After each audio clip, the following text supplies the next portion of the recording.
जिंदगी में कुछ भी खत्म नहीं होता। जब हमें लगता है कि कुछ खत्म हो गया है या खत्म होने की कगार पर है, समझ लीजिए कुछ नया होने वाला है। ये गुलजार साहब ने लिखा है, आपने सुना होगा, सभी ने सुना होगा ये गाना। एक राह मुड़ गई तो और जुड़ गई, मैं मुड़ा तो साथ साथ राह मुड़ गई।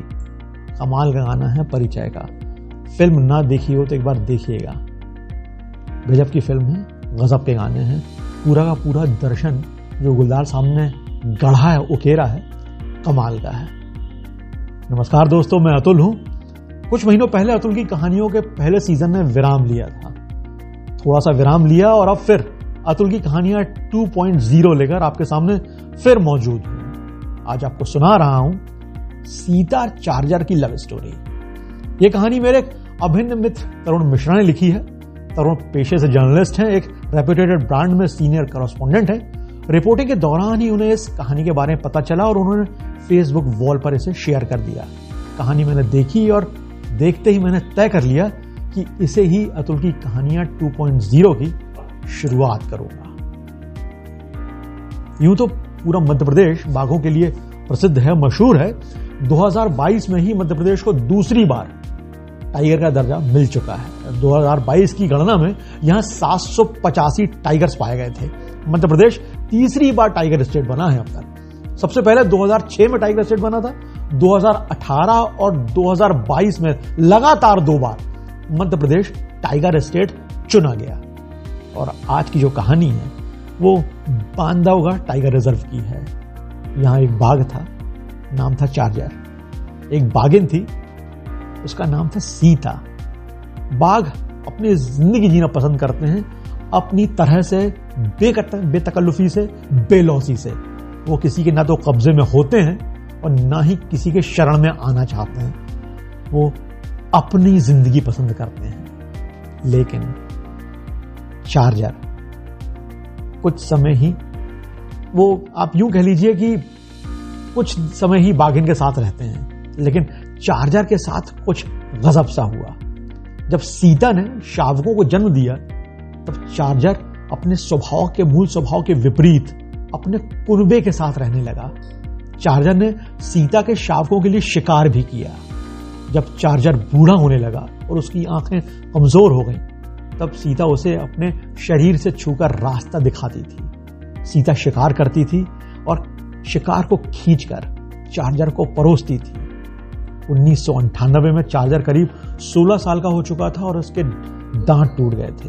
तो वन विभाग के अधिकारियों ने चार्जर के लिए एक बाड़ा यानी एंक्लोजर बनाया और उसे सुरक्षा की दृष्टि से वहां रखा गया। बाड़े के बाहर से सीता की पुकार सुनकर चार्जर व्याकुल होकर चहलकदमी करने लगता था।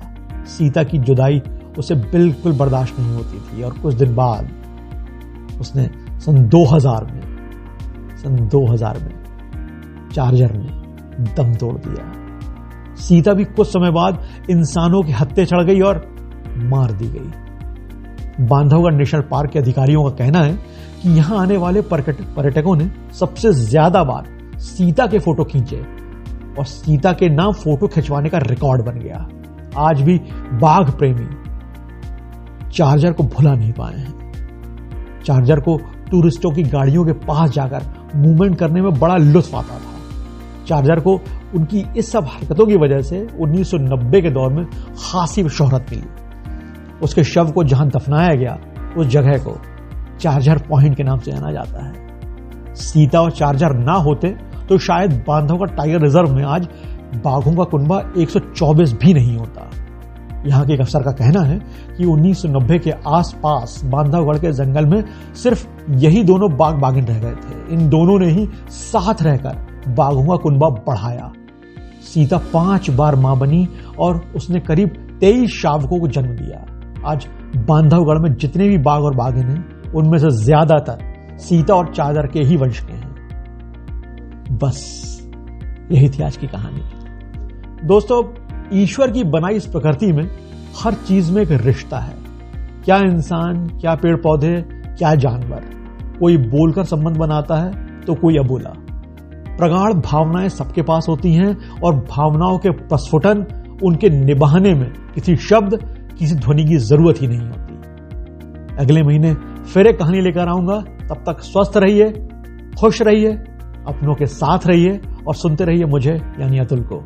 हमारी कहानी अच्छी लगती हो तो हमारा YouTube चैनल सब्सक्राइब कीजिएगा और अपनों से भी करवाइएगा। हर महीने 2.0 सीजन की एक कहानी तो आएगी ही, लेकिन बीच बीच में स्पेशल एपिसोड भी आते रहेंगे। तो मुझे दीजिए इजाजत। जय हिंद।